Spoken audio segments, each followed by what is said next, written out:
शहीदों की चिताओं पर लगेंगे हर बरस मेले, वतन पर मिटने वालों का यही बाकी निशान होगा। वेलकम, मैं राइफलमैन वहीद अहमद 10 जगलई द्रास ब्रिगेड की ओर से आप सबका इस करगिल वार मेमोरियल में हार्दिक अभिनंदन करता हूँ। ये वार मेमोरियल यहाँ पर करगिल वार शहीदों की याद में नवंबर 2004 में बनाया गया था। इस वार मेमोरियल को यहाँ पर बनाने का मुख्य कारण ये था, एक तो करगिल युद्ध का बड़ा भाग द्रास सेक्टर में लड़ा गया था। इसके अलावा आप जिस स्थान पर खड़े हैं, यहाँ से उन पहाड़ों की चंद एक ऊंची चोटियां दिखाई दे रही है, जिनके ऊपर पाकिस्तान आर्मी अपना कब्जा जमाए बैठे थे। इन दिखाई देने वाली चोटियों के नाम इस प्रकार से है। आपके सामने जो पहाड़ दिखाई दे रहा है, नाम तोलोलिंग।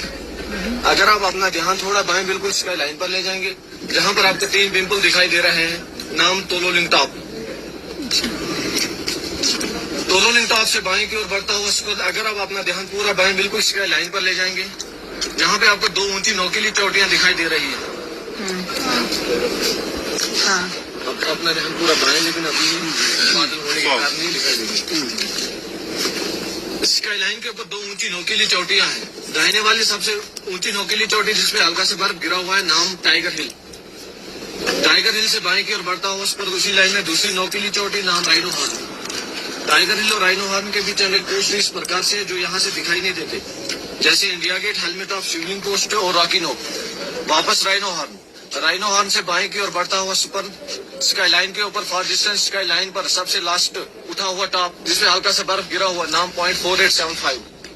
0.4875 को बत्रा टॉप के नाम से भी जाना जाता है, क्योंकि वहां पर ही दुश्मन के फायर से कैप्टन विक्रम बत्रा का शहादत हुआ।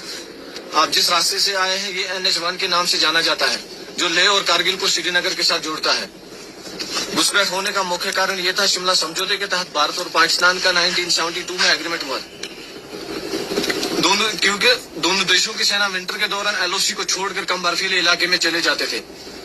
या सर्दी ज्यादा होने के कारण ये इलाका विश्व में दूसरे स्थान पर और एशिया में प्रथम स्थान पर 9 जनवरी 1995 में -60 डिग्री टेम्परेचर यहाँ का रिकॉर्ड किया गया। 1998 के विंटर के दौरान जब हमारी भारतीय सेना LOC को छोड़कर कम बर्फीले इलाके में चले गए, तो उस समय पाकिस्तान आर्मी ने धोखे से हमारी पोस्टिंग के ऊपर कब्जा किया था।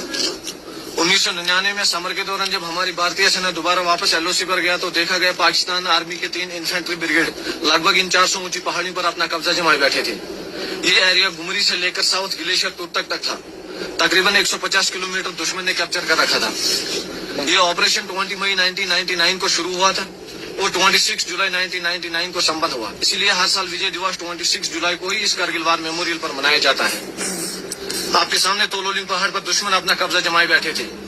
तोलोलिंग पहाड़ पर सबसे पहले 18 ग्रेनेडियर के जवानों द्वारा ऑपरेशन शुरू किया गया, लेकिन अच्छी तरह पोजीशन बनाकर बैठे पाकिस्तान आर्मी के प्रभावित फायर के द्वारा यूनिट की मूवमेंट को रोक दिया गया। मूवमेंट केवल खराब मौसम और अंधेरी रात में कामयाब हुआ। चंद दिनों की लड़ाई के बाद 18 ग्रेनेडियर एक फॉर्म बेस बनाने में कामयाब हो गया। तोलोलिंग पहाड़ पर कब्जा करने के लिए 18 ग्रेनेडियर बटालियन के साथ 2 राइफल बटालियन को डिटेल किया गया। दोनों बटालियनों ने अच्छी प्लानिंग के साथ अलग अलग दिशाओं से हमला किया और 20 मई 1999 से लेकर 13 जून 1999 तक चले संघर्षपूर्ण ऑपरेशन के दौरान दुश्मन को मुंह तोड़ जवाब दिया और तोलोलिंग पहाड़ को फिर से अपने कब्जे में ले लिया। उस ऑपरेशन के दौरान हमारी भारतीय सेना को काफी नुकसान उठाना पड़ा। उस ऑपरेशन के दौरान हमारी भारतीय सेना के 3 ऑफिसर, 4 जूनियर कमीशन ऑफिसर और 33 जवानों का शहादत हुआ। तोलोलिंग पहाड़ पर कब्जा करने के बाद हमारी भारतीय सेना का ध्यान टाइगर हिल पर गया, क्योंकि टाइगर हिल से दुश्मन NH-1 को सीधा शूट करता था, जिससे सेना की कानवाई और सिविल गाड़ियों को आने जाने में काफी परेशानी होती थी। टाइगर हिल पर कब्जा करने के लिए हमारी भारतीय सेना की ओर से 18 ग्रेनेडियर बटालियन और 8 सिख बटालियन को डिटेल किया गया। दोनों बटालियनों ने अच्छी प्लानिंग के साथ अलग अलग दिशाओं से हमला किया और 3 जुलाई 1999 से लेकर 8 जुलाई 1999 तक चले इस ऑपरेशन के दौरान टाइगर हिल को फिर से अपने कब्जे में ले लिया। उस ऑपरेशन के दौरान हमारी भारतीय सेना को बहुत बड़ा नुकसान उठाना पड़ा, जिसमें 1 ऑफिसर, 4 जूनियर कमीशन अफसर और 30 जवानों का शहादत हुआ। इसके अलावा 120 जवान घायल हुए। 0.4875 को बत्रा टॉप के नाम से जाना जाता है। 0.4875 पर कब्जा करने के लिए कैप्टन विक्रम बत्रा की महान बहादुरी को देखते हुए उन्हीं की पलटन 13 Jammu and Kashmir rifle battalion को डिटेल किया गया। 0.4875 के दूसरे फीचर जैसे पिंपल 1, पिंपल 2 और वेलबैक पोस्ट पर कब्जा करने के लिए 17 जाट बटालियन को डिटेल किया गया और टूविन बम पोस्ट पर कब्जा करने के लिए 2 नागा बटालियन को डिटेल किया गया। तीनों बटालियनों ने अच्छी प्लानिंग के साथ अलग अलग दिशाओं से हमला किया और 4 जुलाई 1999 से लेकर 10 जुलाई 1999 तक चले इस ऑपरेशन के दौरान इन पोस्टों पर कब्जा कर लिया। उस ऑपरेशन के दौरान हमारी भारतीय सेना को बहुत बड़ा नुकसान उठाना पड़ा, जिसमें उस ऑपरेशन के दौरान कैप्टन विक्रम बत्रा और कैप्टन अनुज नायर के साथ 59 जवानों का शहादत हुआ। कैप्टन विक्रम बत्रा और राइफलमैन संजय कुमार की महान बहादुरी को देखते हुए उन्हें परमवीर चक्र से नवाजा गया तथा कैप्टन अनुज नायर की बहादुरी को देखते हुए उन्हें महावीर चक्र से सम्मानित किया गया। जिन बटालियनों ने इस कारगिल युद्ध में हिस्सा लिया, जिन बटालियनों के ऑफिसर, जूनियर कमीशन ऑफिसर जवानों ने देश के खातिर युद्ध में शहादत प्राप्त किया, उन सभी के नाम इस वार मेमोरियल में दर्ज है। ये वार मेमोरियल कारगिल युद्ध का इतिहास गवाह है। आपके दाहिने हार्ट ऑफ रिमेम्बरेंस, जिसमें पाकिस्तान आर्मी का कुछ इक्विपमेंट, फोटोग्राफ्स और उन बटालियनों की हिस्ट्री लिखी है जिन्होंने इस युद्ध में हिस्सा लिया था। आपके बाएं 1965 से लेकर अब तक इस इलाके में शहीद होने वाले जवानों के नाम पे वीर भूमि तैयार किया गया है, इसे भी आप देख सकते हैं।